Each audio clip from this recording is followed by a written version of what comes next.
It's the morning of day 7, Sunday, September 28th. And wanted to show you the views from Bald, North Carolina. I'm going to pack up camp and head out hopefully within an hour. Either going to do 8, 14, or 20 miles today. Those are the 3 choices. So we'll see how the day goes, but lots of downhill and up and down instead of climbing. So should be a really good day. Here's the view.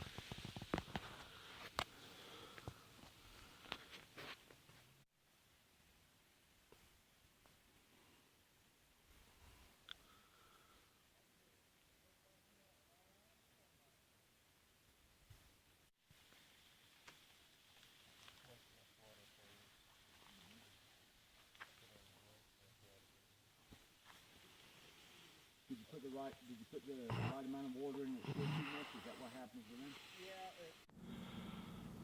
Well, about 5.5 miles in for today. Coming down into Stokoa Gap. There's a road crossing there. I'm going to stop for lunch. Found this really awesome stone outcropping here, and there's a cave up in there. I'm not going up there to see what's living in it, but it's just cool to think that's probably been here for hundreds of years. Lots of folks have probably camped in it, and bears have lived in it and all that. Indians probably lived in it, and there's just all sorts of neat stuff that probably went on in this spot. Down the hill here is Stokoa Gap. Maybe you can hear some traffic going through there. I'm just starting to be able to hear cars, and I'm going to stop there for a much needed lunch before going on to the shelter. Wanted to show you the different terrains. I'm still on my way down to Stokoa Gap. Kind of slow progress. Sometimes the trail's roots and rocks and stuff like that. And sometimes, I'm standing on a big old boulder now, the trail is just walking over all these rocks. That's the trail going up that way. Stepping over these boulders, and it should wind down and go down into the valley. I can hear the cars, but I'm not close enough to see any of them yet. So you got to be careful on your footing here, and of course it slows you down. So it'll be a while before I get down there, I think, but well worth it because I'm going to have lunch there. And it's kind of a neat note. I just checked my my little app for the trail that I have, and where I am right now is 150 miles. So this is 150 miles finished of the Appalachian Trail here on this little rocky outcropping.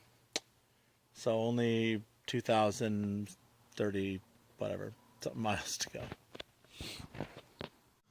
I made it down to Stokoa Gap. It's a picnic area. I guess a lot of people park here and then hike sections of the trail. But it's real pretty, real nice spot. Elevation 3,165 feet. I'm going to go back up the mountain there. I've got about 2.4 miles to go. It's about 3:30 to get to the cabin where I'm going to stay tonight, the shelter tonight. My knee is really acting up again, so there's a possibility that I may only go as far as Fontana Dam in 2 days and save starting the Smokies until the next trip and just do the whole Smokies in the spring. So I don't know, but my knee hurting is kind of taking the fun out of it.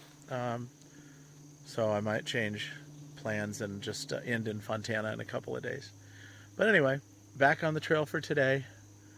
2.5 miles awaits in dinner and sleep. So, but a beautiful, beautiful spot.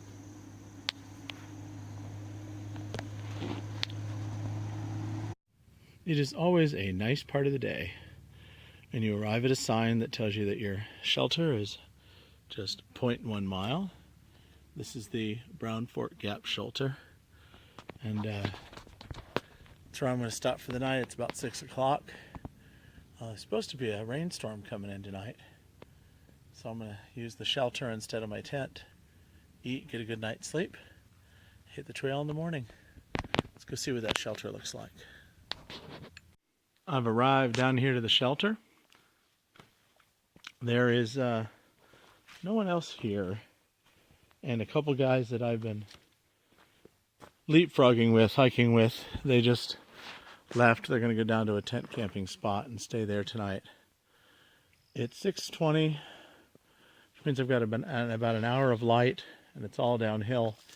So I can knock off another 2 miles today.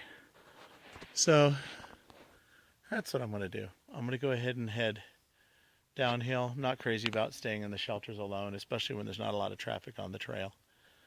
And you're in bear country. There's some bear droppings behind the cabin, but they're not real fresh, but they're within the past 5 days, 4 days maybe. So I am going to go ahead and hike on to get to one of those tent camping clearings. And maybe I'll catch up with them, maybe I won't, but I think I'm going to go ahead and do that since I got about an hour of light left. And the plans keep changing.